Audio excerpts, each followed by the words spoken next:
Mirëmbrëma. Jemi pothuajse në fushat, domethënë zyrtarisht pothuajse, sepse nuk kemi hyrë akoma. Është një fushat e cila pritet të jetë nxehtë, megjithëse nuk është futur akoma në lojë artillerie e rëndë. E megjithatë një luftë e nxehtë po zhvillohet tjetër kund. Është lufta e Ukrainës për cilën neve kemi folur, por tashmë duhet të flasim edhe për detyrat tona, çfarë po bën Shqipëria.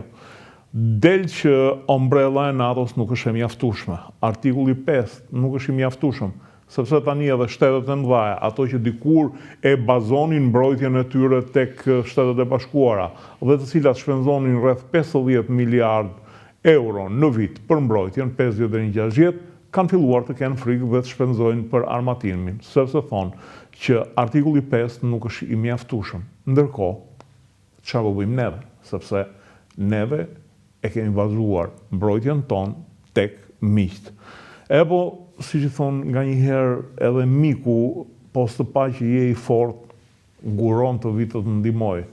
Kështu që do flasim për mbrojtjen, si ka qenë, si është dhe si duhet jetë.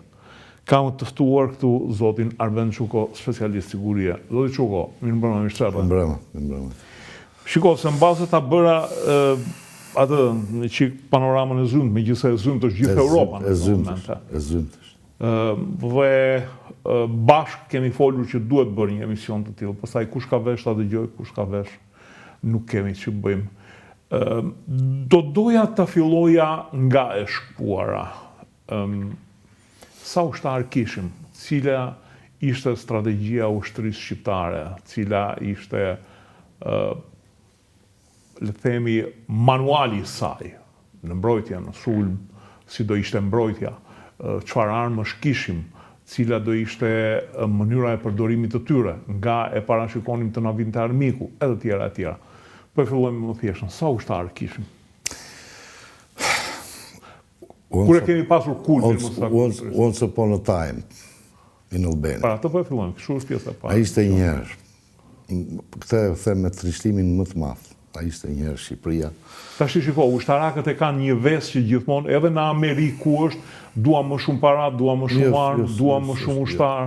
Jo, unë nuk besoj të jetë kështu, dhe ushtarakët janë njerëz të popullit dhe janë pjesa më e ndershme e shoqërisë ku ata jetojnë. Dhe ata janë specialistë shumë të mirë të fushës së tyre, të fushave të tyre, sepse në qoftë do të gjesh një institucion ku ka të integruar të gjithë fushat e veprimtarisë njerëzore, është ushtria. Të gjitha specialitetet. Po, që nga armatimit edhe deri te shtypi, kanë organet e vetë të shtypit.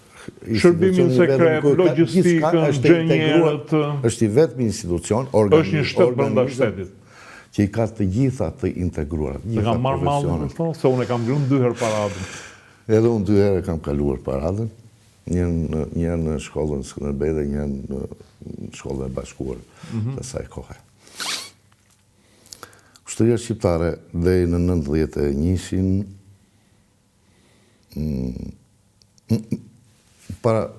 e nisa me na ishte një herë një kohë, sepse kështu e nis leksionin dhe me studentët e Akademisë Ushtarake sot. Unë këtë temë, të çështje që hapët e kemi për diskutim sot e jap mësim, e jap leksion. Ushtria shqiptare nuk po zgjatemi shumë në 1991. Ka pas një efektiv, deri në 1991 ka pas një efektiv të forcave aktive, prej 81.000 njerëzish. Ushtarë në reparta? Ushtarë, nën oficer, oficera. Oficera kanë qenë 19.000, nën oficera kanë qenë 9.000, dhe pjesa tjetër ushtarë llogaritë 60.000. Rreth 50.000. Plus edhe 8.000 punonjë civil që punonin në industrinë ushtarake shqiptare. Okej, do të thënë bëjnë rreth 90.000 ata. 90.000. Një bargo gja e madhe për propaganda e huaj, jo armiqësore, nuk po them propaganda, por propaganda më tepër perëndimore, ata që mburrin në ushtrinë izraelite, se vërtet ushtria izraelite ishte tashmë s'mund të them në një fjalë të saktë, po ka qenë për të mborur dhe për të admiruar, mbanin sistemin, organizimin e sistemit të gatishmërisë ushtrisë izraelite si më të mirë në botë. Në fakt, nuk ka qenë kështu. Organizimi sistemit të gatishmërisë luftarake që ka pasur ushtria shqiptare nuk e ka pasur dhe akoma nuk e ka dhe nuk mund ta ketë asnjë ushtri e çdo lloj vendi, demokratik apo diktatorial. Atë të Korisë së Veriut nuk e di tashmë. Jo. Nuk mund ta di se askush nuk e di. Ushtria shqiptare ishte organizuar në 22 divizione, nga cilat 21 divizione. Ky është sistem sovjetik apo jo? Gjitharmësh jo, po dhe sistem perëndimor nuk ka të bëjë. Dhe një divizion gjenjo. Përveç kësaj kishte komandën e mbrojtjes kundërore, shumë të fuqishme, mbi 10.000 njerëz. Komandën e aviacionit, komandën e flotës, dhe këto ishin përbërja e ushtrisë shqiptare të asaj kohe. Artilleria ishte integruar në forcat tokësore? Ju e them unë. Po flasim fillimisht për sistemin e organizimit dhe të gatishmërisë. Në rast kushtrimi luftarak, artilleria e gatishmërisë së përhershme dhe forcat e këmbësorisë artë mitraliere që ishin në kufi, që ushin batalione artë mitraliere ato, për 20 minuta haptin zjarr të menjëhershëm kundër në thojza atij agresori që do të sulmonte Shqipërinë në mënyrë të papritur, pa afruar forca nga thellësia. Brenda 20 minutash. Ndërkohë mos harron që ishte edhe zbulimi ushtarak i cili kontrollonte 6 kilometra në thellësi të territorit të... Jo, ka qenë zbulimi i largët. Po. Dhe zbulimi taktik.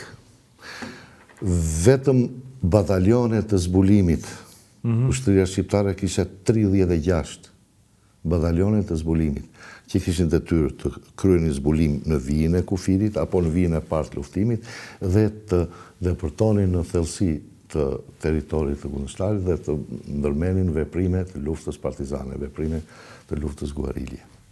Pra, thash, forcat e gatishmërisë së përhershme, këta 61.000 ushtarë ishin bënin pjesë tek forcat e gatishmërisë së përhershme, ushtria aktive, e cila ishte e gatishmërisë së përhershme. Dhe shumica e tyre ishin në batalionet artë mitraliere që mbronin vijën e parë. Një pjesa tjetër ishin artilleria kundërore që ishte e gatishmërisë të përhershme, ishin artilleria tokësore që ishte kompletuar me ushtar aktiv dhe tanket. Kuptohet aviacioni, flota ishin gjithashtu të kompletuara full me ushtar, pra me efektiv. Dhe me dhënien e sinjalit të kushtrimit brenda 4 orëve të para, mobilizoheshin brigadat e vijës së parë, 4 orë. Brenda 24 orëve. E kishin provuar ndonjëherë vetën këto që mobilizoheshin për 4 orë? Çdo vit bëj stërvitje provë gatishmërie quhej. Për 24 orët e para ishin kompletimi i divizioneve dhe për 48 orë në këmbë bashkë me forcat vullnetare ishin 735.000 njerëz nën armë.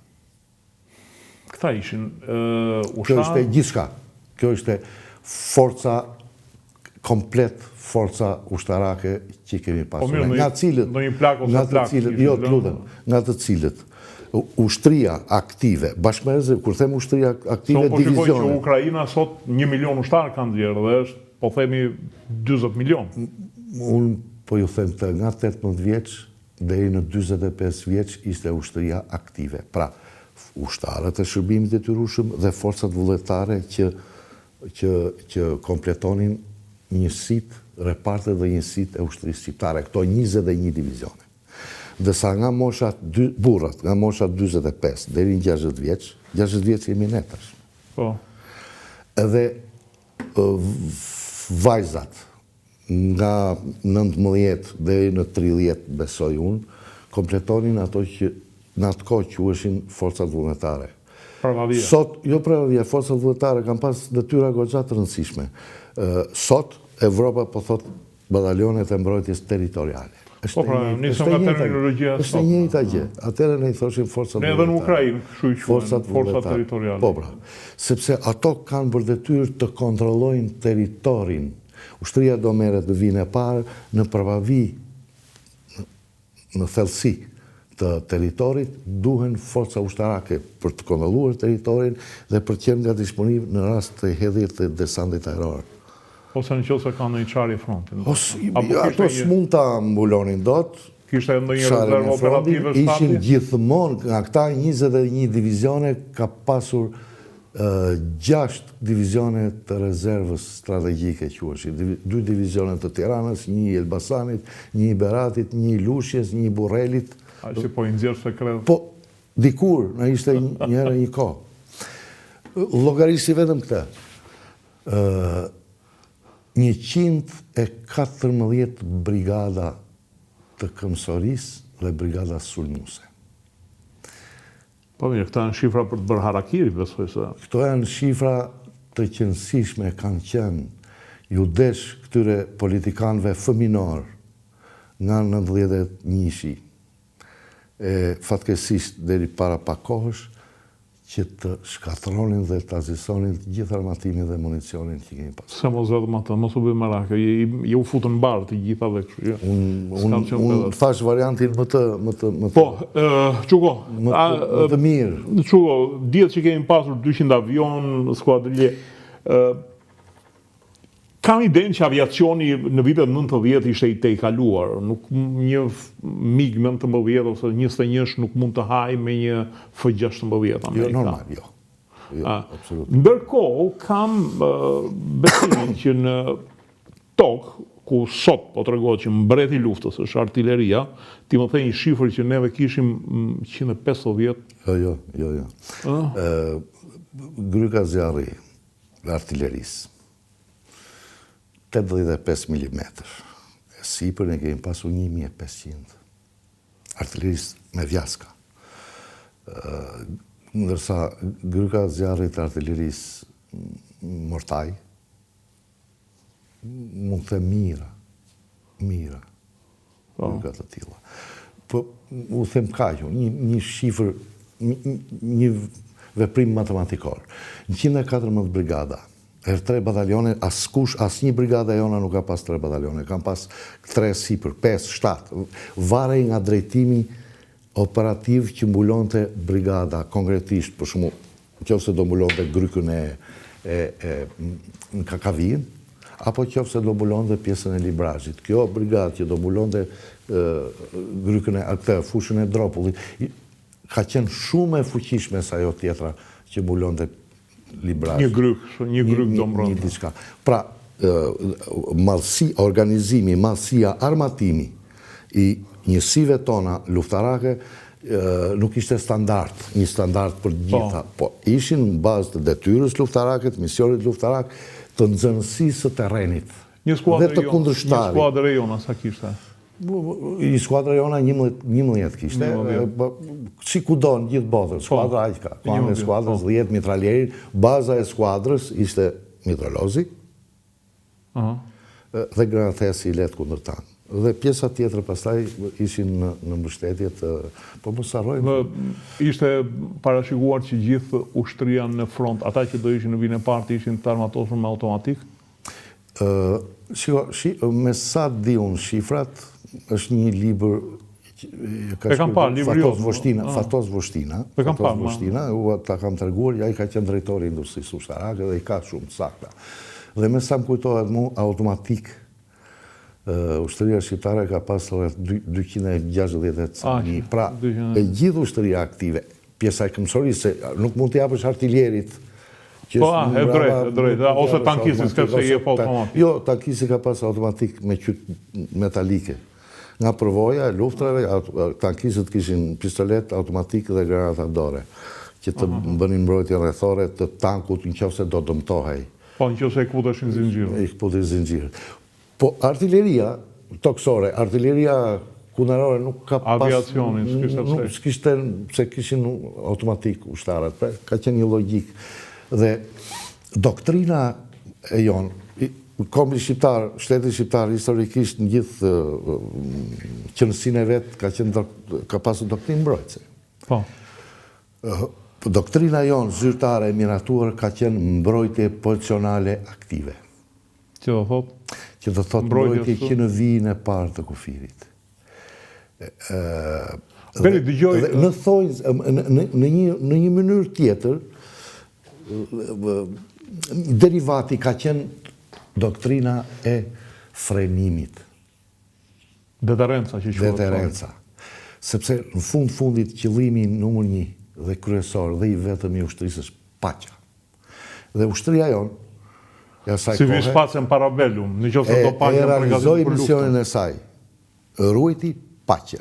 Çdo kundërshtar nga këta që kemi pas në rreth e rrotull, i bënte shumë mirë llogarit para se të mendonte të bënte në një plan kundër shtetit tonë. Unë jam plotësisht i bindur që ata serbët dhe komshinët e tjerë, grekët janë. Grekët dhe italianët atë kohë, këta ishin amiki, nuk po them amerikanë dhe rusët, po këta tre komshinët janë plotësisht i bindur që nuk futeshin dot 1 centimetër në territor, 1 centimetër. Do të thonë ka qenë ideja që Kostoja nuk ja vlente ta pushtojë këtë vend. Kjo është deterenca. Kjo është deterenca.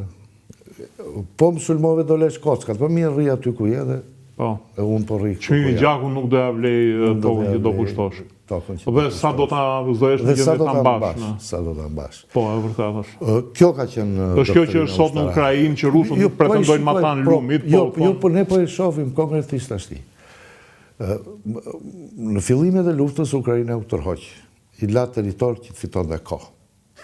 Dhe nuk mundi do të marrë kur... Thellësia strategjike që e quajnë, po që ne dhe Izraelitët nuk e kemi. Nuk e kemi, pra, s'mund ta kemi. Prandaj bëhet ajo që se ti do bësh mbrojtje aktive në vinë parë. Sepse po të rogje nuk mund ta marrësh dot më. Nuk mund ta marrësh dot më atë pjesë territori ku je të rregjur. Aq më tepër vendi jonë që ka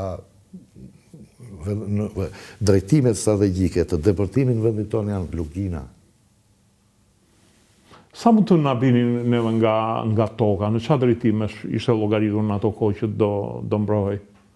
Se natyrisht në një maj mali të the pjesur në bjeshkën namona nuk e ku luftonë, se thyen këmbët, po. Ju keni qenë Malëziave. Po. Moriqani. Sa është nxënësia asaj zone? E ke pa rrugën e... Ajo është nxënësia e terrenit, këtë nuk kupton, rrugët e komunikimit dhe hapësirën. Shumë e kollaj të mbahet edhe me mortaja të vogla, kalibrit të vogël. E pa aty ka pas i brigadë tonë. Kusht sa do qofta i planizusi armik, që depërtonte aty, s'mund të fuste do të më tepër kur më tepër se një brigadë. Nuk mundet do të një brigadë të vendosës në skalionin. E tregoj në fakt, e vërtet është. Është si puna e Termopileve, që sa do që ishin persianët, mjaftonin 300... Pra nxënësia e terrenit, nxënësia operative të terrenit quhet në gjuhën ushtarake, jo? Ti mund të kesh qindra mira, po nxënësinë në luginën e Dropullit. Po, aq është ajo fusha. Për të mos të harruar pastaj fortifikimi brillant. Fortifikimi brillant tonin. Unë nuk di rast. Shiko, nuk e di, ke vënë re kanë filluar, nuk tallen më me bunkerë. Pa dyshim, sepse po shohin çfarë po bëhet atje. Po shohin çfarë po bëhet në Gaza. Jo, shohin çfarë po bëhet dhe e kuptojnë që në Ukraina nëse humbi territor, humbi se kishte të fortifikuar, dhe nuk hariti t'ja u merrte rusëve se rusët e fortifikuan. Kaq. Fortifikimi i rus i asaj linjës nuk është se ka qenë një rajon tepër i fortifikuar. 1 deri në 3 breza maksimumi. Po, të fortifikuar, jo tepër të fortifikuar. Ne kemi pasur tepër të fortifikuar. Ne kishim skuadra me 10 veta, kishte 3 bunkerë. Te ne. 3 bunker për hapje zjarri për mitraľoze automatik dhe mitraľoz rënd, dhe 1 bunker për topin kundër tank 75 mm, ai që ishte i hapur nga mbrapa. Rajonet tona ka qenë tepër të fortifikuara. Unë jam plotësisht i bindur, sepse pas 92-shit me hapjen ton, me futjen ton në programin partneritetit për paqe me NATO-n, këtu te ne erdhën ushtrit e vendeve perëndimore, Italiania, Amerikania, Grekja, erdhën formacionet i bënim stërvitjet përbashkëta. Dhe ne pam dhe nivelin e armatimit të këmbësorisë, bëhet fjalë për nivelin e armatimit të këmbësorisë, nivelin e stërvitjes. Në fakt neve po e shikojmë nuk kemi qëndruar mbrapa. Unë e shpjegoj kështu, nga fakti që ishim të vetëm, ne përpiqeshim të merrshim maksimumin. Jo, ne po shikoj dhe luftën në Ukrainë, hiqë dronët që janë këtër një të merë, këmbësoria është ajo, granata, automatik... Granat Helsi, këto janë. Ne këto i kishim e bëllek. Krehrat e fishekve. Ne këto i kishim e bëllek. Realisht i kishim e bëllek. Ne, mangësia jo... Madje, kam idenë që artilleri nuk kanë aq shumë sa kemi pasur neve Ukrajina. Për teritorin që mbronin ne, për teritorin, ne kemi qenë ushtria më e armatosur e botës. Beni, kam ndjekur një specialist italian që fliste për luftën midis 2 koreve dhe thoshte, nëse bëhet kjo lufta midis 2 koreve, ajo ka vërtetë një luftë e intensitetit të lartë, ku për një kohë të shkurtër do të digjen... Do të përplasen... Kështu ishte planifikuar edhe nga ana jonë një luftë e intensitetit të lartë. Do të thënë jo si kjo e Ukrainës, një herë godet këtu, pastaj 100 kilometra larg. Luftë e intensitetit të lartë. Ky është varianti më i vështirë për planizuesit tanë ushtarak. Dhe për mua, strategu më i madh ushtarak që ka pasur ndonjëherë shteti shqiptar është, nuk e di kush mund dalë tashme, po duhet provuar në luftë, ka qenë Mehmet Shehu. Është vepër ekskluzive e Mehmet Shehut gjithçka që arriti, ndërtoi, organizoi dhe u pajis ushtria shqiptare, është vepër ekskluzive e tij. Dhe po ju them dhe një fakt. Asnjë armë e rëndë e jona që kemi pas në atë kohë nuk është blerë tanë. Jo, e di, kanë dalë faktet që janë marrë... është asnjë armë, as i municioni rëndë i kësaj arme, nuk është blerë nga shteti shqiptar, është dhuruar nga rusët dhe nga kinezët. Kinezët në fakt i dhanë 3 fishin.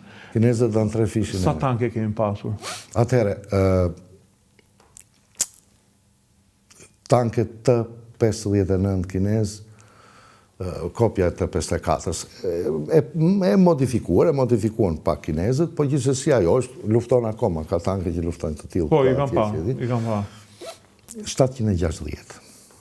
Nuk e di, disa shok të një oficer... Sa? 760. Edhe 138 të 34, 85, që na e solli rusët.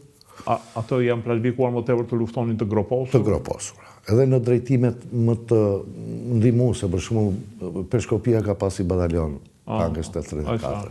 Pjesa e kësaj Librazhit ka pasur një batalion tankës. Do më thënë diku të rreth 1000 tanket? Rreth 1000 tanke dhe rreth 200 transportues të blinduar. Këto BMP që janë 1-2? Jo, të variantit MTLB-ja, BTR 50 dhe A531 që janë të prodhimit kinez. Por, kinezët që bënë? Kinezët morën, kopjuan modelin amerikan të M113-ës, të transportuesit të blinduar, morën dhe këtë modelin BTR 50 rus dhe i nëzorën një të veti. Kjo është shumë i mirë, është sot, është shumë i mirë, është lundrus. Transportues i blinduar lundrus. Amerikanët nuk e kanë, as Bradley lundrus, as këtë M113. Beni, thuhet që, do më thënë, armatimi i modelit sovjetik nuk u treguan në lartësinë e duhur. Tani këtu jemi edhe në fushën e propagandës. Ti si specialist si e shikon? Unë mendoj kështu. Ukraina Se si tha, i plumbi i ha të gjitha. Ukraina ka marrë rreth 360 sisteme, pra, kur them sistem, një grup zjarri. Rreth 360 sisteme të artillerisë perëndimore 155 mm. Ne sa kishim? Ndërkohë ka vetë mbi 3 mjeca të artilleri sovjetike. Për këta për 300... 360 i kanë dhenë. 10% nevojave. Ndërkohë që ata kishin 1500 të tyra. Ata kishin 3 mjeca. Po ne sa kemi pasur? Ne kemi pas 1500, po them. Për kaq territor kemi pasur. Kaq pak territor.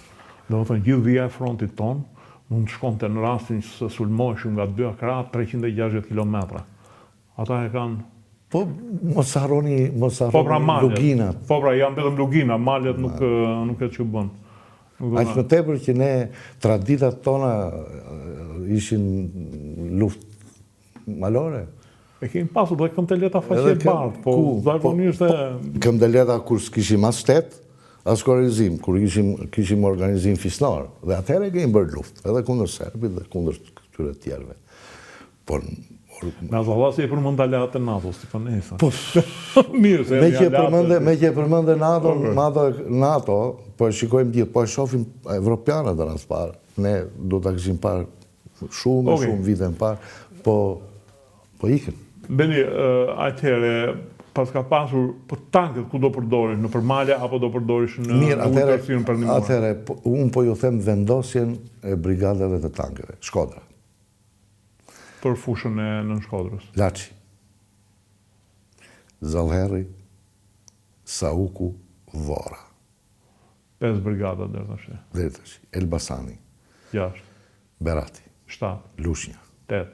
Fieri. 9. Gjirokastra. 10. Vlorë se kishit lënë asnjë tank? Jo, po ku do shkojnë Vlorë? Në Fier do. Ku do shkojnë Vlorë? Ku do zbarkojnë Vlorë që ku do shkojnë? Mbyllet në Nartë mbyllet, s'është drejtim strategjik, mund t'jetë drejtim operativ vetëm për të kapë Vlorë. Ama më ka thënë edhe diçka një oficer tankist. Përveç disa batalioneve autonome që ka pas Tropoja, Peshkopia, Kuksi, batalione autonome tankës. Ama ka thënë edhe diçka shumë kurioze një shef armatimi, është vështirë të përdoret tanku në ulësirën tonë perëndimore, sepse janë tanket të rëndë dhe fundosen. Do më thënë mund të zbarkohen vetëm tanku i tyre. I tyre, pra. Tanku i tyre ndërsa tanku jonë, jo, të mesëm kanë qenë ato, 36 tonë vinin. Këta perëndimorët janë 50 plus, por qënë si ka. Tanku i tyre, sepse tanku jonë e kishe të përgatitur pikën e kalimit të tankut. Kanalet e mëdhenj vaditës, Kullus, tanët, fushën e Myzeqes, fushën e Laçit këtej. Nga drejtimin për në Bregdet, e kishin 50 gradë dhe të dilshin andej e kishin 30 gradë, më pak se 30 gradë, të betonuar, të betonarmuar. Dhe ata e dinin se ku ishin pikat e kalimit të tankeve. Dhe sa tanket kundërshtarë, kur të vini dhe në qofë se do të gjenin këtër, nuk e kalonin do të se ishte 60 gradë, nuk e njistin do të. Do ngelin atë. Tanket tona e kalonin dhe kishte çdo kamën i tankesh, 9 tanke, një pik të tillë. Ku dilta? Pra, tanket tonë kishin 2 detyra. Detyra e parë ishte shkatrimi, azisimi i desantit ajror. Prandaj në fushën e Tiranës ishin 3 brigada tankesh në një zonë shumë vogël të nxënësisë operative. Po do dalësh në të shikon se sa e vogël. 3 brigada tankesh, një në Laç, 4 brigada tankesh, një në Laç, një në Zallherë, një në Vorë, një në Sauk. Vetëm për Tiranën ishin 3 në formë trekëndësi. Qa do lloj desante ajror tillë do azisojnë mënyrë. Po përveç kësaj, këto 3 brigada tankesh kishin dhe 3 brigada artillerisë të kalibrit të madh, 122, 130 dhe 152 mm. Sa breza mbrojtje kishte nga vija e kufirit dhe për të arritur në Tiranë? Ato quhen rajone mbrojtje. Rajoni mbrojtjes i batalionit, mitralier, tepër i fortifikuar. Pra, sa pengesë kalon? 6 vija bunkeresh kishte një rajon tepër i fortifikuar. Vetëm një batalion ka pas 6 në thellësi. Ndërsa brezi i mbrojtjes i brigadës dhe i divizionit ka pasur akoma më thellësi. Prandaj thua ti që ishte tepër i fortifikuar. Rusët në rastin më të mirë në një territor 120.000 km2, domethënë 4 herë më të madhe, maksimumin 3 breza arritën për të mbrojtur Mariupolin. Si të lutem, nuk ishte brez, ishte vi transhesh me pengesat kundër tanke përpara. Nuk quhet breze. E qartë më mirë, dakord. Quhet një vije fortifikuar. Ashtu e quhetën ata më, prandaj po e them unë sigur, se s'kam qenë. Po ju them që unë nuk di rast tjetër të ndërtimit të këtë vijave të fortifikuara në botë. Ti afrohet këtij tonit. I thoshin vija Maginot, vija Mannerheim, vija Siegfried, vija Stalin. Jo, ato të gjitha kanë pasur një të çarë. Kishin një pikë të dobët. Pika e dobët e tyre ishte, konceptimi i tyre ishte bazuar mbi, si të themi, fortifikime gjigante të mëdha. Lineare. Dhe këto fortifikime njëri nga tjetri ishin goxha larg dhe mbuloheshin me zjarr artillerie. Po rezultoi që pika më e fortifikuar e luftës dytë botërore ka qenë një pikë e fortifikuar belge që quhej Ben Emael. Ajo mbante brenda një regjiment 1500 veta, kishte disa dhjetra mitralozë, disa 18 topa gryka zjarri dhe 1500 ushtarë që shërbenin ndaj këtyre dhjetra mitralozë, le të themi 15 mitralozë. Ishte disa katër në tokë me ushtime.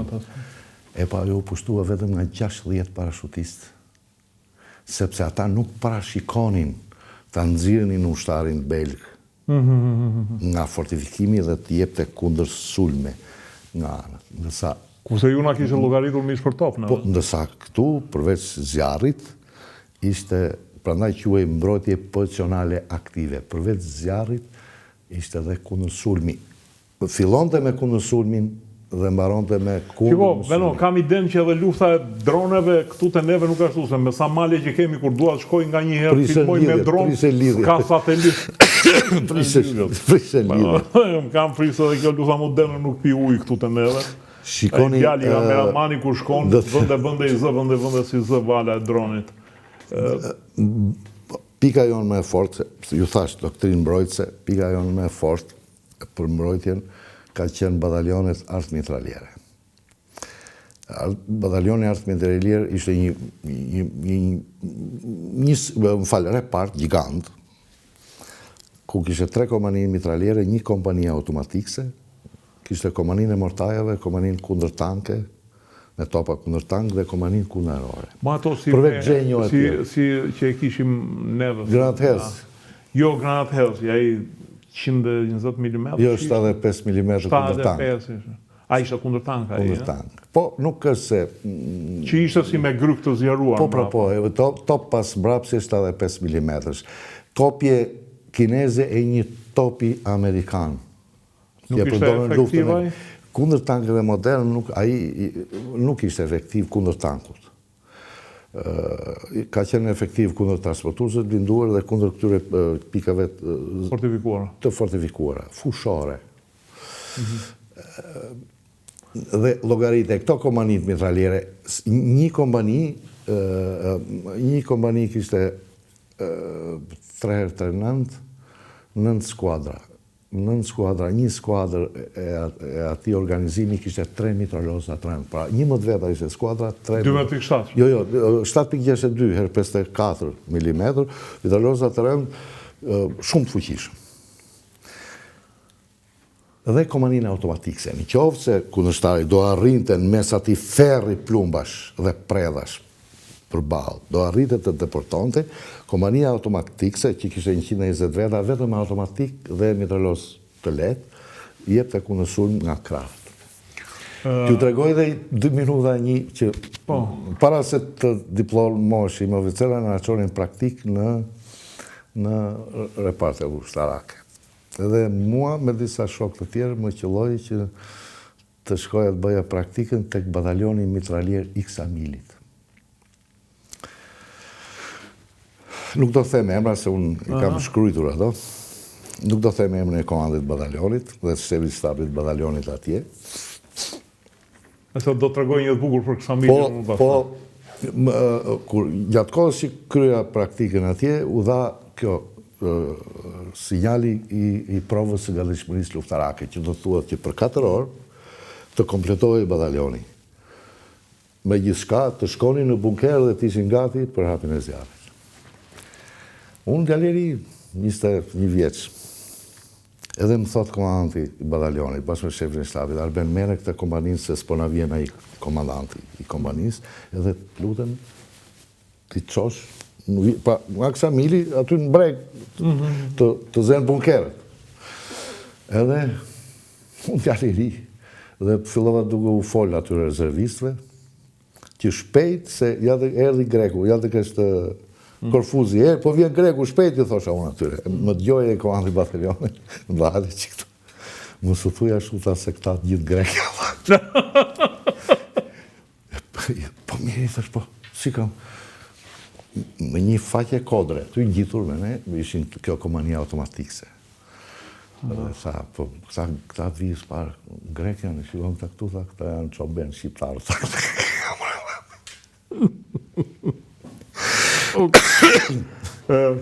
Më kam ndodhur një në vitet kur kam banuar në Saran në 78-ën, mbytet një vapor grek me bostan dhe pikës vrojtimi duken si helmeta, se ishte natë.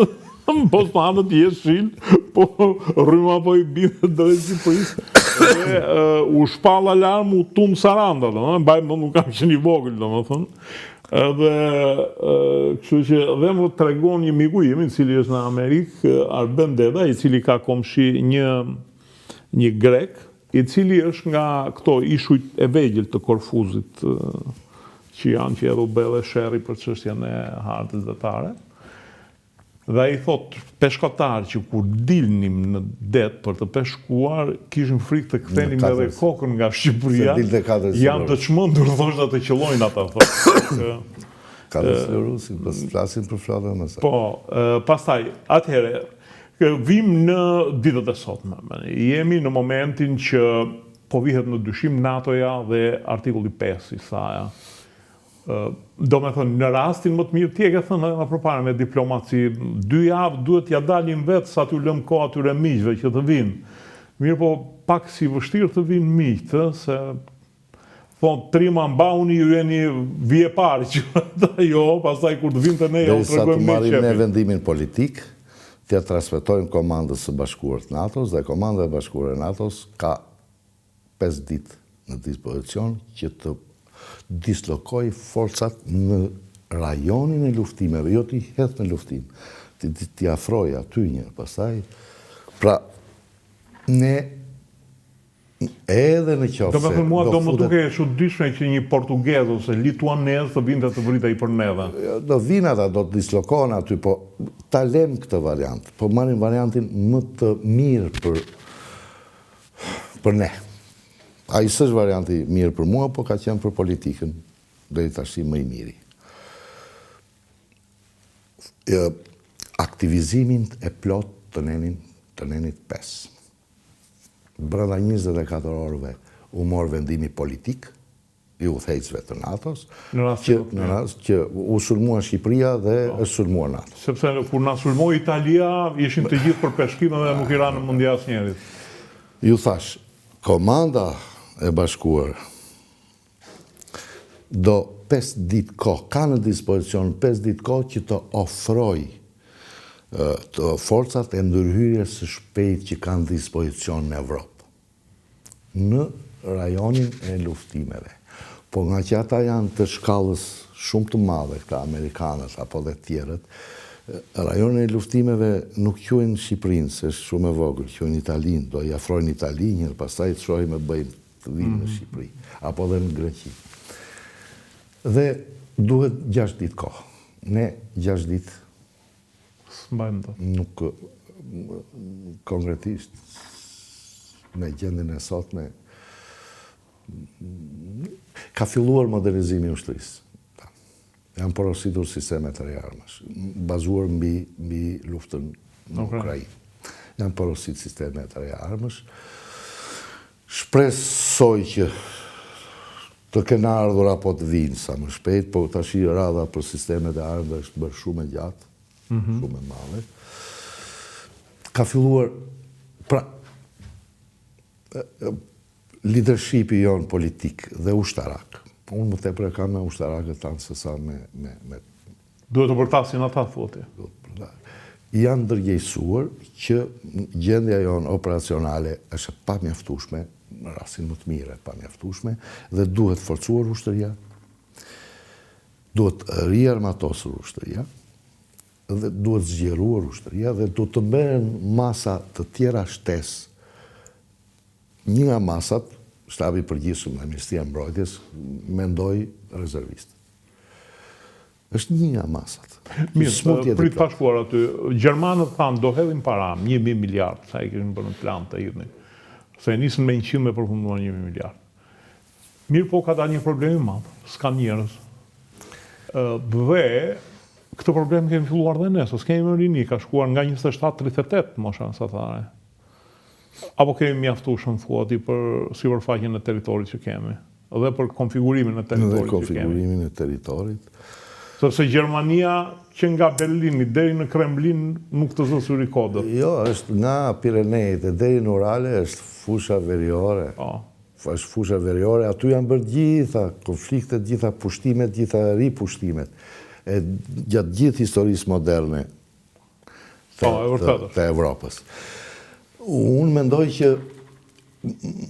masa kryesore që duhet ndërmerret është shërbimi i detyrueshëm ushtarak. Sa ushtarë në nxjerrë ky në vit? Po, disa statistika thonë që moshën 18 vjeç të ne mbushin 27 deri në 33.000. Po. Djem. Janë mëse të mjaftueshëm. Një pyetje tjetër. Generalet italianë, që unë i dëgjoj më shpesh, thonë që sot, në qoftë se ti e përgatit, do më thënë, një muaj shërbitje, ata flasin për Ukrainën, është ta çosh mish për top ushtarin. Duhet një përgatitje e cila minimalisht të jetë 6 muaj. Po, minimali është 6 muaj. Me luftën moderne që është sot. Minimali është 6 muaj. Minimali është 6 muaj, normalja 1 vit, thonë. Minimali është 6 muaj. Ukraina është rast i veçantë, sepse veteranët Ukrainas, që kanë 3 vjetë që luftojnë, e kanë shumë të kollaj të marrin të rekrutin me 1 muaj kohë dhe të bëjnë pas vetes. Mirë, dakor, ndërkohë kanë vdekur ca rekrut të tjerë, sa t'ju mësohet veshëm me përshëllim. Lufta është ndryshe nga sa shohim në televizor. Dakor, pra, po problemi është të minimizosh humbjet. Ai që më tepër ne se kemi luksin e humbjeve, se jemi popullsi e vogël. Dakor, pra, po jam duke folur në momentin që ke kohë, se nuk shërbimi i detyrueshëm. Sa duhet ta bësh shërbimin ushtarak? Shërbimi i detyrueshëm ushtarak këtu te ne duhet minimalisht 6 muaj. Për mua, minimalisht 6 muaj. Shiko, janë me faza ato. Faza e parë e stërvitjes individuale. Do të thënë, nga 27.000 të kesh 13.000 veta. Efektiv, në për e partë. Të ka që bje. 27 deri në 30, 33, të thënë se janë 30. Gjysma e tyre janë 15 për 6 muaj. 6 muaj. Atëhere... Plus një 9.000 trup e përhershme profesionista. Ata janë sot 9.000. Pora, përveç këtyre 9.000-ve, thua. Po, përveç këtyre, pa dyshim përveç këtyre 9.000-ve. Të kesh edhe 15.000 të tjerë që i stërvit. Që i stërvit dhe i ketë gatshëm nesër dhe për rezervist dhe për të furnizuar radhët e profesionistëve. Sot, ushtria shqiptare paguhet shumë mirë, paguhet mbi mesataren e në punësve të shtetit shqiptar. Sot një ushtar e ushtrisë shqiptare, sa fut këmbët, dhe duhet ta theksoj të, sa fut këmbët,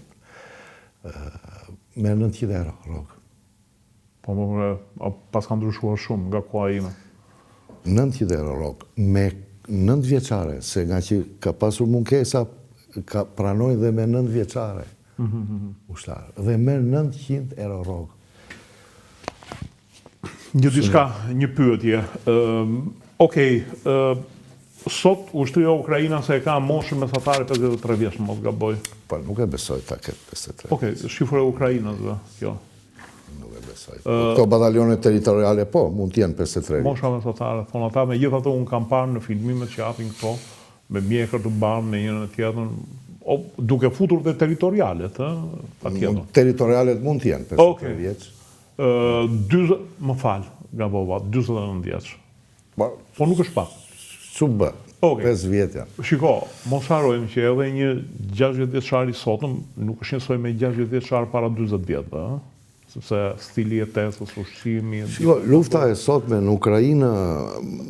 Dhe rezervistëve ti, ose këtyre ushtarëve profesionistë, deri sa mendon... Deri 25 vjeç. Deri 25 vjeç. Kemi kalu, e kemi në këtë lloj përvoje. Deri 25 vjeç, dhe në vartësi të reparteve.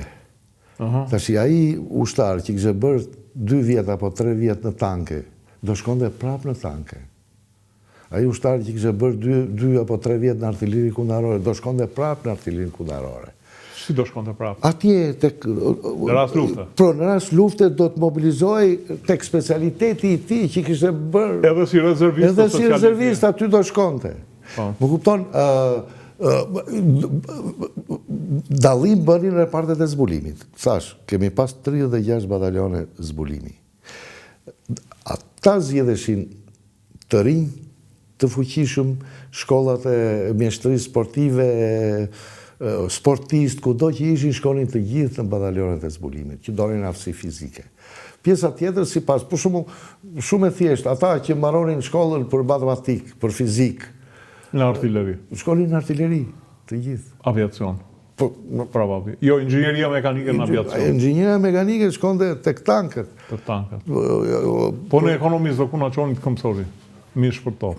Këmbësori, të gjithë. Okej. Sa me... Shiko, më ke thënë edhe diçka interesante. Nuk është kosto, ke thënë, sepse... Nuk është kosto. Do ketë gjithmonë ca fëmijë të pasurisht që s'duan të bëjnë ushtri. Po. Jo fëmijë, prindrit nuk duan. Po pra, po. Prindrit, po edhe kalamajtë. Janë përgëdhelë, të përgëdhelë. Qef, ushtrinë se ka asnjë edhe pa përgëdhelur se ka qef. Tjetër se pastaj kur të zë, ajo kur të bie lapsi do ti do ta bësh. Mendoj unë se ka qenë edhe një përvojë e tillë, edhe para se të hiqej shërbimi detyrueshëm ushtarak, ishte një mundësi e tillë. Dhe ata, kush nuk donte, pagunte, më duket, më kujtohet 3 milion lekë. Po, 2-3 milion lekë. Ishte dikur. Dhe tashti, ai që nuk do, le të paguaj për të mbajtur 3 ushtarë. Nuk kushton më për 6 muaj, mbajtja një ushtari, 1.000 euro në muaj kushton më. Me të gjitha, me gjithçka, ti blesh armën, ti blesh municionin, uniformën, fjetjen, ushqimin e gjithçka, 1.000 euro më burr. S'kam pak 1.000 euro. Jo, në sensin i krijon një jetë të kënaqshme ushtarit me 1.000 euro. E para jetë të kënaqshme. E dyta, e edukon, e heq nga rruga, e mëson me disiplinë, e mëson me punë. Shikoj, ti çam ka bërë përshtypje Beni? Se ti e përmende që në fillim të emisionit që oficerët janë, po ta shikosh një pjesë e mirë e atyre që kanë një edukim ushtarak, sot janë biznesmen të suksesshëm. Avniu Isigalit ka qenë aviator në mos gaboj. Ky emigresit e njëjta gjë, Vullnet Sina i ka shumë Big Market. Do të thënë ka shumë, këta janë më të njohurit, po e kam fjalën që kam edhe në gazetari ka disa shumë prej tyre. Sistemi i edukimit ishte i tillë që të mësonte me vështirësi, me vetë kontroll, me disiplinë. Me disiplinë, me hierarkinë. Shoqëritë moderne kanë hierarkinë, piramidën e urdhrit. S'mundet dot. E vërtetë është. Shiko, më shpëtoi diçka pa të pyetur, sa municion kishim neve të rezistonim në të shkuarën? Sepse problemi sot e kanë Ukrainë. Unë ju them shifrën. Këtë e kam shumë të saktë, unë ju them shifrën. Në një luftë të intensitetit të lartë. Të lartë. Unë ju them shifrën. Ne në 1990-ën, kur filloi duke u ndërprerë dhe prodhimi i municionit në uzinat tona. A pse i prodhoni vetë ne? Po padyshim që i prodhoni vetë. Ne kemi pasur 2.7 miliard fishek të kalibrave të këmbësorisë. 12.7 e poshtë. 2.7 miliard për të mos përmendur miliona e dhjetra miliona predha të gjithë kalibrave të artillerisë toksore, artillerisë kundërore. Ne s'mund të ditë tash, mund të bënim 5 vjetë luftë pa ndërprerje, pa asnjë lloj ndihme. Të paktën një e bëja. Jo, edhe me derisa ke pasur sepse dhe prodhonin ato. Dhe prodhonin. Do ta dini që uzina Poliçane që prodhonte fishek ishte gjitha e tunelizuar në tokë, nuk ishte. Po, e di. Uzina e Mjekësit, ku prodhoi lënda plasë dhe baruti, ishte e gjitha, edhe është akoma edhe kishte fjalën e fundit të Boforit suedez, që është më i mirë në botë. Bofors. Në atë kohë, në 82-shin është blerë $30 milion të asaj kohe. Po, u prish, u masakrua. Plus pastaj që po kaloi në regjim lufte, prodhon akoma më tepër, sepse punohet me 3 turne, punohet e sforcuar etj. Atëherë, sot ti mendon që është drejt kjo zhvillimi i industrisë ushtarake? Është një nga lajmet më paktën në këndvështrimin tim, është një nga lajmet më pozitive. Unë personalisht u lumturova. Unë mendoj që me sa kam parë, kryeministri është iniciativë drejt për drejt e kryeministrit Rama dhe nuk e di kush ja bëri këtë ndryqim Ramës. Mbase turezat e liderëve kur ullet në NATO, po për mua si ndryqim të rivitalizosh industrinë ushtarake. Cilën e deg mendon ti që duhet rivitalizuar? E prodhimit të fishekëve, të automatikëve? Jo, armë, nuk ka nevojë armë, nuk mund ta, nuk është eficiente. Kush do ta blej ty këtë armë? Përveç që do kompletosh ushtrinë shqiptare, që do 30.000, apo themi 50.000. 50.000 automatik. I blen Gjerman janë ose Amerikanë? I blen direkt nga Gjermani. Unë nuk mendoj këtë. Unë mendoj prodhimin e municioneve dhe prodhimin e lëndës plasëse. Dhe prodhimin e minave, se predhat e artillerisë duan zinxhir të madh industrial, duan fonderit, një industri metallurgjike me radhë. Po mirat e mortajave ne mund t'i prodhojmë shumë kollaj këtu, si që i prodhonin me qindra mira në vit në atë kohë. Shumë e thjesht. Vështirësia më e madhe e tyre është djegore, që mund ta blesh. Po mund ta ngresh dhe linjën e prodhosh djegore. Me teknologjitë e reja gjithçka. Kto, sepse uria për municion sot është jashtëzakonisht e madhe. Jo vetëm lufta në Ukrainë, po të gjitha ushtritë e perëndimore planifikojnë që të zgjarohen 2 dhe 3 fish. Vetëm municioni i stërvitjes tyre se sa kërkohet. Dhe kam dëgjuar që nuk ka shumë fabrika municioni në Europë. Jo, nuk ka. Nuk ka shumë. 3 janë në gjithë Europën. Jo, janë 8. 8. Atëherë ma ka kapur 308 vesh. Janë të pamjaftueshme. Po pamjaftueshme. Unë bidem, ne prodhonim 54 milion fishek këmbësorie në vit. Me teknologjinë e vjetër kineze, se Poliçani ishte thjesht teknologji kineze. Pati disa rinovime me torno franceze, manurim, quheshin ato, po 54 milion në vit. Ne e prishëm. A e di që ka Macedonia sot të ruajtur që nga koha e Titos fabrikë, uzinë që prodhon municion? E di, ata ruajtën gjithë industrinë. E ruajtën. Bosnia e kanë shumë të fuqishme. Po sepse aty ishte përqendruar industria ushtarake e Jugosllavisë. Serbia, që prodhon 1.4 miliard euro në vit. I prodhon dhe eksporton. 1.4 miliard prodhon dhe eksporton armatim dhe municion. Beni, e kemi thonë dhe herë të tjera, po prekur në mënyrë më tangenciale. Nëse ti do kishe në dorë të bëje riarmatimin e ushtrisë, si specialist, do t'i këshilloje kryeministrit, do t'i thoje, për Bregdetin duam kaq, për mbrojtjen nga ajri duam këtë, për tokën duam këtë. Çfarë do t'i këshilloje? E para do t'i këshilloja metodën asimetrike. Metoda asimetrike konsiston në pajisjen e imediatet, me njëhershme, bëhet fjallë, sepse pajisja dhe armatimi është një proces që zgjatë sa 10 vjetë, thonë këta. Po do vazhdoj. E ka thonë edhe ti, në fakt, po unë para sa ditë është dëgjoj që do duhem 10 vjetë... Po normalisht. Po, imediat është metoda asimetrike. Ne nuk mund të blejmë do të F-16 apo Rafalen francez, po ne do të blejmë sistem kundarore të rrezës mesme. Kjo është prioriteti i prioriteteve për mua, mendimi tim, për të mbrojtur popullsinë dhe vendin. Këto sistemet raketore. Kundarore. Kuptohet raketa. Sistemet kundarore të rrezës mesme. Po keni parasysh që rrezja e mesme e teknologjisë sot ka ndryshuar shumë nga rrezja e mesme e teknologjisë të atërshme që kishim në raketat SAM-2. Raketat SAM-2 për kohën nuk ishin të rrezës gjatë, shkonin deri në 50 km. Të rrezës gjatë. Ndërsa rrezja e mesme e sistemet... Se iku njëherë një raket, edhe i tha ka iku në Belin, se ra në Belin, nafi në Belin,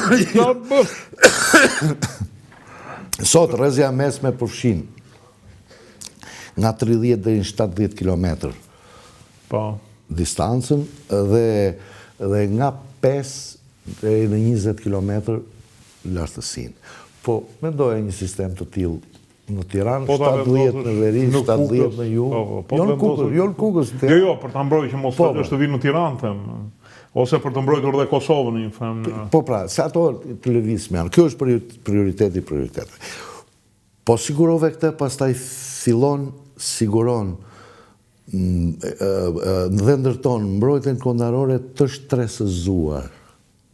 Sepse është, shiko, duhet të jenë gjithmonë sistemi integruar.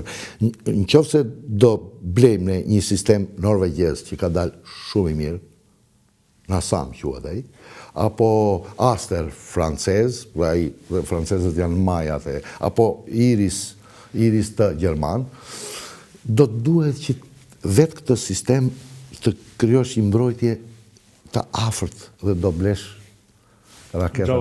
Jo Javelini, raketat e supit numerore. Më të mirat sot se Stinger quhen, ato amerikane janë të fundit të viteve 70 ato, që përdorën talibanët. Që përdorën dhe talibanët kundër rusëve. Po anglezët kanë sistemin më të mirë në botë sot për sot të tillë. Pra, pasi siguron të madhen, fillon e plotëson dhe krijon mbrojtje kundërore të shtresëzuar. Dhe prapërisht kjo është, po them, është pjesë e doktrinës së frenimit.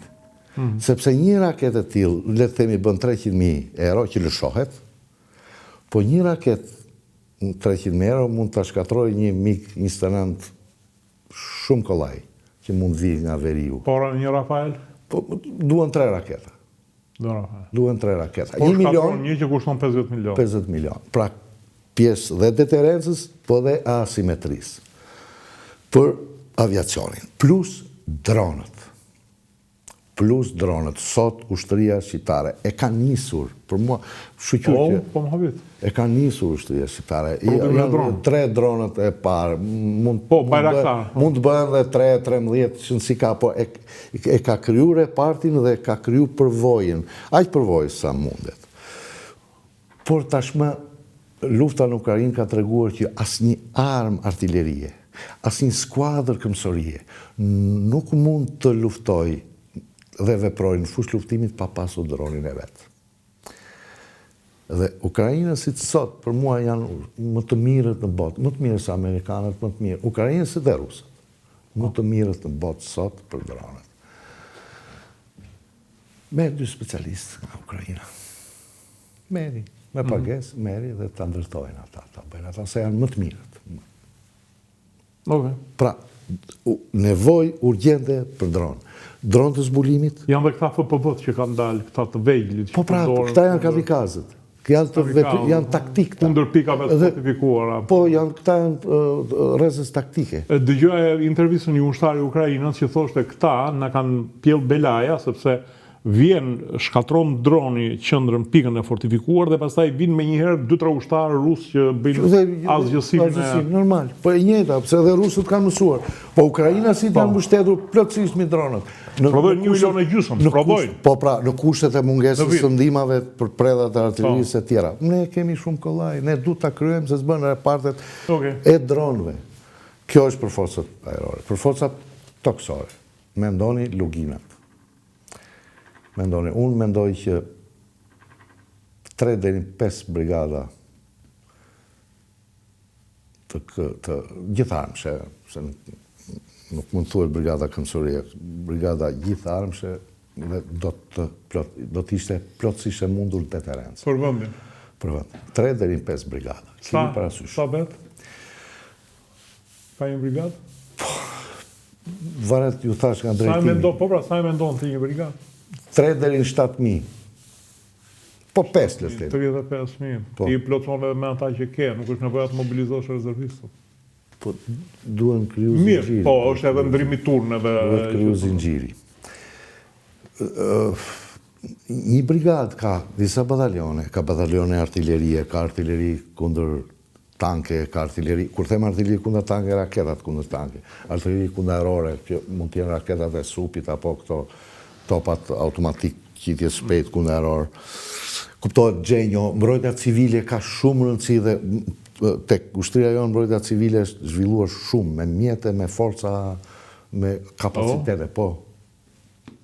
Mbrojtja civile, quhet baza e mbrojtje civile, BMC-ja, është ndryshe nga kjo mbrojtja civile përmbytje. Është tjetra, ajo merr pjesë në ndihmë, këtyre, po keni parasysh është pjesë e gjenjos, në rastin e shkatrimeve, lufta shkatrime ka.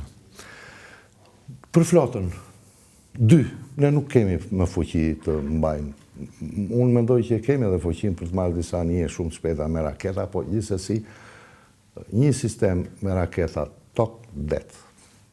Në Karaburun, të lëvizëm herë në Karaburun, herë në Karaburun, herë në... Për aleatin tjetër. Dhe dron. Dron ujor. Pra deterencë. Dhe tyre flotës shqiptare, që kur është krijuar deri tashti është kanali Otrankës. Shumë kollaj mund ta bllokosh. Bllokun në Ukrainë se gjithë detin e Zi që është 10 fishi i Adriatikut. Bllokun thjesht me dron. Po edhe po zbarkove në Himar, nuk ke çfarë bën se vinë malet. S'ke ku shkon. Në Karaburun edhe po po dhe në Vlora nuk kanë zënësi operative Vlora, thjesht do shkosh për të pushtu Vlorën, se s'ke ku shkon më tepër. Dhe nuk mund të pushtosh do të Vlorën, mjafton Bakaninën edhe e vërtetësh. A të gjithë thonë, do më thonë, edhe që italianët... Nuk kanë zënësi operative Vlora.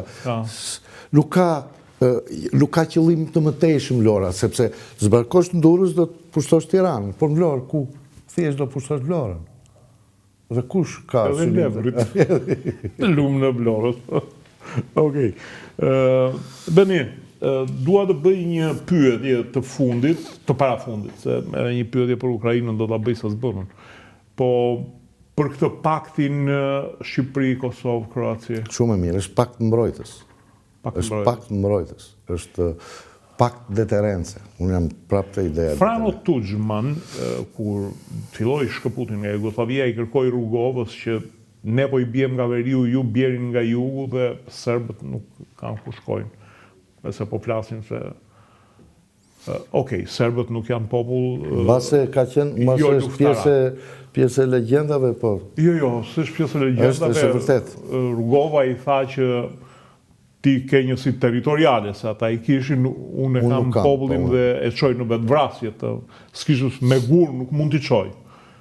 Me sa duket, kjo ide e ti është më realitet, apo jo? Sepse kjo kundër Serbis drejtohet, nuk është drejtohet kundër bulgarve. Jo, nuk drejtohet kundër bulgarve, po dhe besoj dhe kundër serbëve. Unë mendoj që është pjesë e deterencës, që ti bë kujdes. Ti bë kujdes.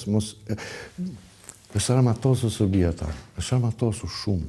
Në krahësim me të gjithë forcat që veprojnë në Ballkan, hiq Grekun, greku ka e sape tjera. Serbia është shumë e amatosur. Serbia ka marrë sistemin më modern kinez që unë besoj që është po aq modern në mos më i mirë nga qipi elektronik se 400 rus. E ka marrë një sistem të tillë. Ka marrë dron të rrezës operative dhe strategjike. Prodhon artilleri 155 mm e vetë, përveç gjithë pjesës tjerëve të armë. Se si quhen ata? Prodhon dron vetë lëvizësa. Me goma. Prodhon dron të gjitha spektrit. Prodhon transportues të blinduar, artilleri kundërore shumë të mirë mbi transportues të blinduar. Ka MiG-29, po blen Rafalen. Pra është e armatosur. Po të marrësh ushtrinë e Kosovës të Kroacisë dhe tonën, vetëm atëherë krijohet pariteti me Serbinë. Po, njolli balanca. Pariteti, balanca. Dhe këtë nuk kupton, balanca. Si që ka nda natyra, nuk kam qef të them zoti, po historia dhe natyra Ballkanin e ka ndarë në 4 raca kryesore. Ka dhe kështu. Serbët, shqiptarët, grekët, bullgarët. Po t'i shofësh territori, popullsia janë thuajse të njëjtë, të barabartë. Fatkeqësia jonë është që ata 3 u bashkuan bashkë dhe na glaburuan. Sepse ata rilindat si tanë nuk e patën këtë lloj vizioni që... Unë e kam menduar shpesh dhe koncepti amerikan ishte të krijojë shtete me popullsi të ngjashme, nuk do t'i bie njëri tjetrit. Po normal, se është paritet. Territor dhe popullsi, dhe kapacitete dhe fuqi. Po mua më bëri përshtypje pse ishte dakord Kroacia të bashkohej me neve. Armiku ata e kanë, ta thash këtë të Tuxmanit, ata e kanë në strategjinë e tyre bashkëpunimit me Shqipërinë. Armiku tim është miku im.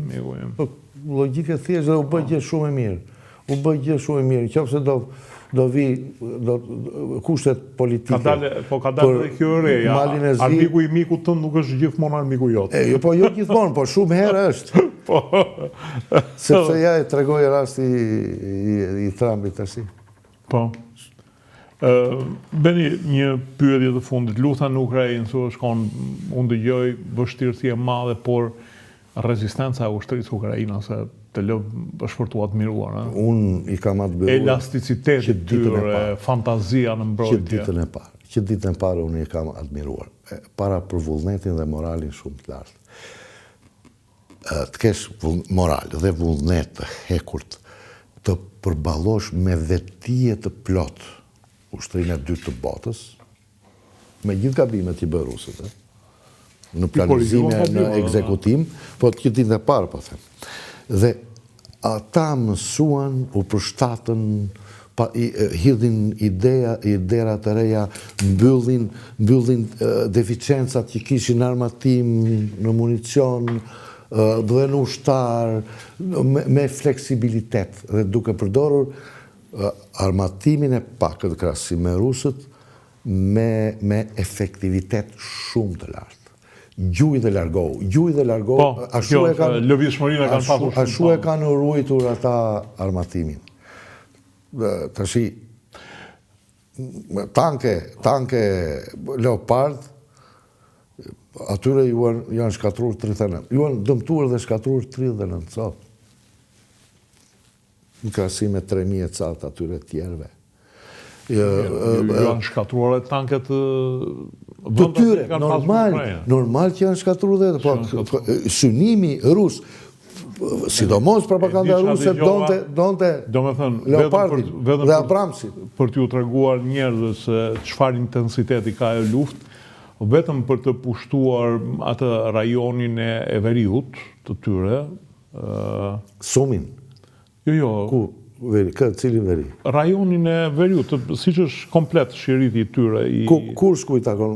Harkivi i takon Veriut? Jo, Harkivi. Rajonin që shpalli bashkimin me Rusin, mo. Luhansku është? Donbas është poshtë, Luhansku është lartë. Po së është në veri? Për pushtimin e Luganskut, janë harxuar preva nga të dyja palët, u habita kur e dëgjova sa janë harxuar në gjithë frontin e lindjes gjatë luftës dytë botërore. Po flas për frontin e lindjes. Nuk e beson ti këtë? Unë e besoj. Jo, nuk mund tjetër.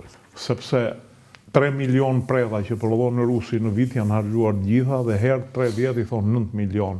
Plus që kanë furnizuar këta, shifra mua më duke frikshme. Jo, nuk është e kalim. Por në qoftë se ti shikon. Vetëm betejë e Berlinit në përgatitjen fillestare me artilleri e rusët kanë pasur 11 milion prella. Shiko, unë kur shikoj territoret e tyre që i tregon aty është si hënore, nuk kam vend të shesht as ndërtesë. Po flasim për 120.000 km2 që janë bërë grope gjitha. Nuk është... Pra e kupton tashmë aftësinë, vullnetin dhe qëndrueshmërinë e ushtrisë ukrainase. E ushtrisë heterogene ukrainase. Po për ushtrisën ruse? Nuk mund të... Do një analizë... Nuk e mendoja që do ngeste në... Asun. Ne kemi biseduar 3 ditë e para që thash unë, po të vazhdoj kështu për 10 ditë, mbaron gjithçka. Po, ja që u bllokuan. Dhe u bllokuan... Gabim planifikimi, gabim strategjisht... Po. Gabim taktikash? Jo taktik, strategji, planifikimi. Supozuan që ata nuk do luftonin. Dhe në momentin që ti supozon që ai kundërshtari do dorëzohet, nuk do luftoj, do llogaritësh pak forca, pak logjistik, nuk do mendosh zinxhirin e furnizimit, e afrimit, e tjera, dhe dështoj. Tash gjithë ajo makineri e madhe do 6 muaj të ndryshoj drejtimin, shiftin. S'ma mirë dhe mendja, se taktikisht ata janë përshtatur rusët. Fillimisht i hodhën tanket masivisht dhe xhavelinët masakruan. Ata e ndryshuan të lloj. U përshtatën me grupe të vogla, të një pas njëshme, pra intensitet me grupe të vogla. Atë thonë edhe këta, nuk ka më beteja të mëdha tankiste, 2-3 tanke që ameti... Për të kapur një objektiv, për të kapur fshat, për të kapur një lagje. Po. Për të kapur grup shpish, për të kapur një nga ato brezat pëjor që ndajnë arat nga arat. Arat Ukrajinës se janë 2-3 kilometër.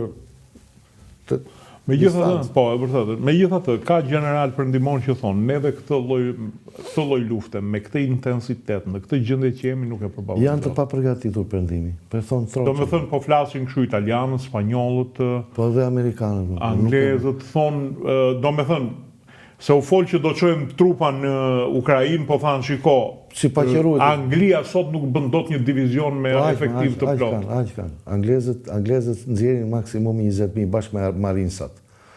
Bashkë me marinsat e flotës, me sasin ajrore. Të njëjtën gjë edhe për Francë. Gjermania fatkesisht vetëm 16.000 veta nxjerr.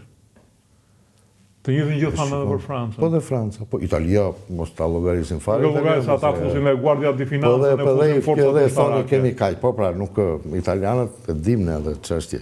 Kështu kanë qenë përkohën italianët. Evropa është e zbuluar. Polakët janë fuqia më e madhe dhe kështjella e vetme ndaj rusëve janë polakët. Turqit dhe turqit. Po turqit shiko, unë kam përshtypjen që Erdogani ka mësuar nga historia. Historia e udhëheqësve të luftës së dytë botërore, turq. Ai shoku i ngushtë i këtij Ataturkut.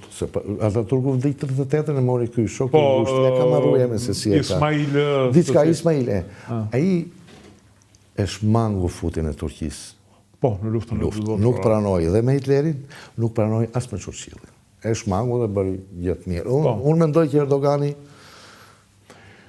e mendoj ndër strategjisët më të mirë sot për sot. Por çam mendimi keti për ushtrinë turke? Pas puçit shtetit dhe reprezaljeve që bëri Erdogani ndaj ushtrisë turke, unë mendoj që aftësitë operacionale të përgjithshme të ushtrisë turke janë më ullët se sa ishin para 10 vjetësh. Një ushtri, mbasi pëson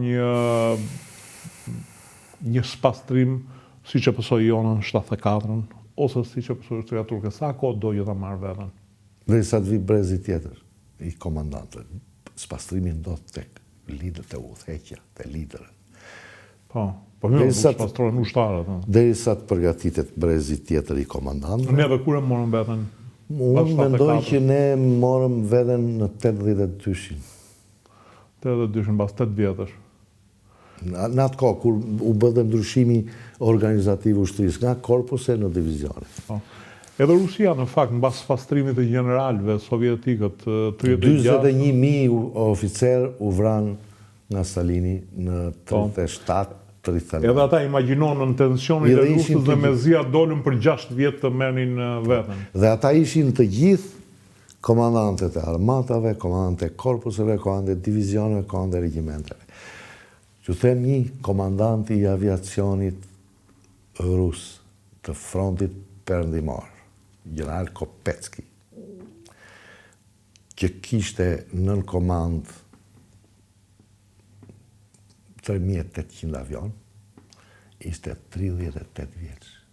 Sepse të gjithë komandantët si për ti u sharruan. Rokosovski na i nxori nga burgu. Por Rokosovski nuk u përshkotua sepse Rokosovski nuk pranoi të firmoste ato deponimet në thojza kundër shokëve. Që kishin bërë gati. E torturuan e qa nuk e bërë, nuk pranoi, qëndroi stoik, e futur në burg, se qa do t'i bënin. Po t'i pranonte do t'a pushkatonin. Kjo e shpëtoi. Po e shpëtoi dhe ai e nxori nga burgu dhe vunin. Normal, sepse kuptoi që kishte mbetur. Kishte ngel pa komandant. Okej, Beno, apo zoti Çuko, me që jemi në mbyllje të emisionit. Faleminderit për bisedën. Faleminderit për ftesën. Faleminderit dhe juve që na ndoqët, e bëm shumë mjeshil emisionin, sot nga një herë duhet bërë. Natën e mirë.